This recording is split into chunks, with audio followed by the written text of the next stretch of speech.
So we have already discussed about accelerations which are present during rotational motion. So rotational motion is basically each and every particle is performing circular motion, and in circular motion there are two types of acceleration. One is centripetal one and other is the tangential one. So tangential one increases the speed while centripetal turns the particle. Now let us discuss a question.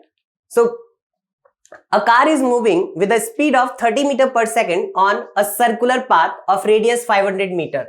Its speed is increasing at a rate of 2 meters per second square. What is the acceleration of the car at that moment? So see, this 2 meters per second square is the tangential acceleration because that is increasing the speed, right? So that is tangential. So we directly know that AT, our tangential acceleration, is nothing but 2 meters per second square. What about radial acceleration? There will be one more acceleration present, that is radial or centripetal one, which is given by this formula, either V square by R or omega square R. And let us see the question again. So see, radius was 500 meters, so we know that, and the speed is 30. So V and R both are given. So V is 30 and R is 500. So V is 30, so 30 square, and R is 500, so 500. And that will give us the radial acceleration, and eventually that is 900 by 500, which gives me 1.8 meter per second square.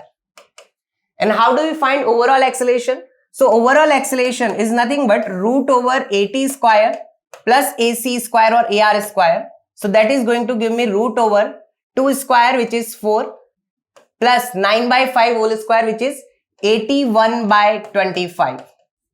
So that is going to give me root over 181 by 25 meter per second square, and that is the answer. So this is the overall acceleration. Now let us see one more question. This question says, a boy wheels a stone in a horizontal circle of radius 1.5 meter at a height of 2 meters above the ground level. The string breaks and the stone flies off horizontally and strikes the ground after traveling a horizontal distance of 10 meters. What is the magnitude of the centripetal acceleration of the stone while in circular motion? So basically what is happening in this case is, this is the boy. Let us understand the question first. This is the boy. He is whirling the stone like this. So the stone is basically performing a circular motion, and now when stone is suddenly this string breaks, this stone goes and performs a projectile, and they are saying on horizontal level it travels some certain distance. So this is what is happening. So just before breaking, let us say it was having a velocity v. Now based on this velocity we can find all the things. So let us see again what the things which are given. So height is basically 2 meter.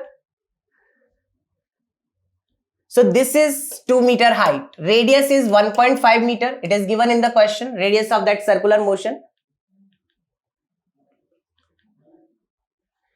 And now they are saying that stone strikes the ground at a distance of 10 meter. So this distance is basically my 10 meter. Now, how much time does it take to fall 2 meter? That is root over time taken to fall, root over 2h by g, because it is starting from 0, like there is no vertical velocity. So when we do that, it is root over 2 into 2 by g. So this is the time taken. So now is how much was the velocity so that it can travel the 10 meter distance. So I'll say this speed into time is equal to 10. So v into time, which is root over 4 by g, it should be 10. And now we get our v is equal to 10 root over g by 2. This 4 I have taken out. Now this is 5 root g meter per second. So this is my velocity just before it falls. Now they are asking what is the magnitude of the centripetal acceleration, right? When it was performing the circular motion. So centripetal acceleration, if we want to find the centripetal acceleration, that is v square by r. And this is the v just before when it was in the performing the circular motion, right? So v square is basically 25 g square of this by r, and r is 1.5. So I can writing 15 by 10. So if we take g as 10, then this is 100. So this is 500 by 3 meter per second square, and that is the centripetal acceleration while it was still performing circular motion. Now, this topic is basically we have to do motion, equation of motions for angular variables. So what are equations of motion? If we talk about equation of motion, the first equation of motion is v equals to u plus at, but that is for translatory motion. Now if you want to write the same equation in angular variables, so they are replaced. So v becomes the omega final, or we can say omega, the angular velocity. So this is linear velocity, and comparable to it we have angular velocity. And what is this? This is initial velocity, and this becomes initial angular velocity, which we call omega naught. What about acceleration? Instead of that, we write angular acceleration alpha. And time is same whether it is angular variable or linear variable. Now, next equation is S is equal to ut plus half at square. So now again this is comparable to it. So what is S? S is the displacement. So it is replaced by angular displacement. This is initial velocity. So initial angular velocity. Time is still time, and half is half. Acceleration is replaced by alpha and t square. So that theta is equal to omega naught t plus half alpha t square, and this is our second equation of motion for angular variables. Now let us move to last equation, that is v square is equal to u square plus 2as. And now this is basically omega square is equal to omega initial square or omega naught square plus 2 alpha. And what about this? S is the displacement, so theta. And this is going to be our last equation of motion for angular variables. So rather than these three equations, which are SV is equal to u plus at, S is equal to ut plus half at square, and v square is equal to u square plus 2as. We use these three if particle is performing rotational or circular motion. Now let us do a question related to these motion equation of motions for angular variables. So our question is, a turntable rotates with a constant angular acceleration of 2 radian per second square. So that is our alpha. Alpha is given as 2 radian per second square. This is the SI unit for alpha.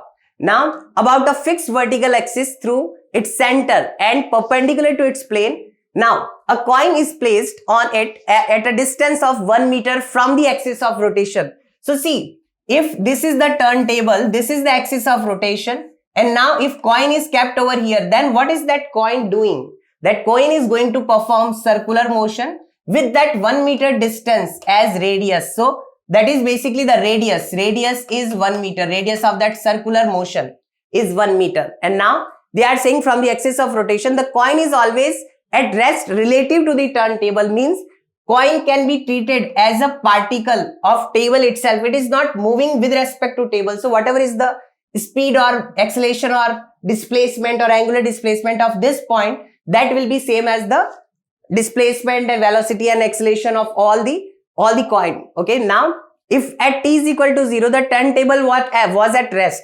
So we can say rest means omega naught is basically 0 radian per second.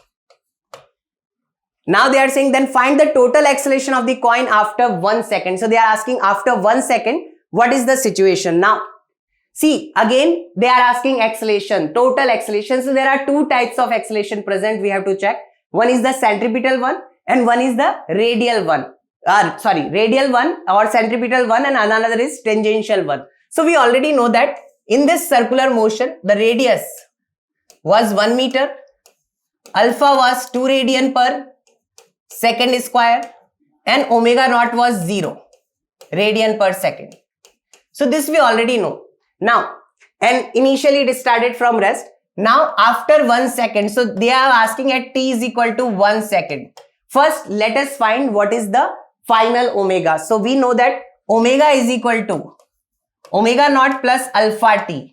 and put the value. So this is 0 plus alpha, which is 2 into 2, t, which is 1 second. So this is basically 2 radian per second. This is my omega after 1 second. What about now? If I want to say that what is the AC, centripetal acceleration at that time, or radial acceleration, you can also call it radial acceleration. So that is nothing but we have two formulas, v square by r or omega square r. Which one I would prefer? I would prefer this, because I know omega and I know the radius. So now I am putting the value. So omega square, which is 4, into radius, which is 1. So it is 4 meter per second square. What about AT? For AT, we always use this formula. AT is nothing but R alpha. Okay, so radius is 1 and my alpha is nothing but 2. So this is basically 2 into 1, so 2 meter per second square. If I want to get the total acceleration A, then that is going to be under root AT square plus AR square or AC square. So just do this. So it is square root of 4 square plus 2 square. So that is going to give me 16 plus 4, so root 20.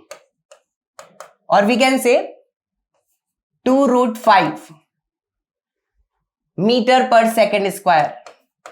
And that is going to be our overall acceleration at t is equal to 1. Is this a constant quantity? Answer is a no. See, AT is not changing because this was constant. But AC or AR is always changing because here the omega is a variable quantity. So make sure that this AT will remain constant, but AR is always and always changing.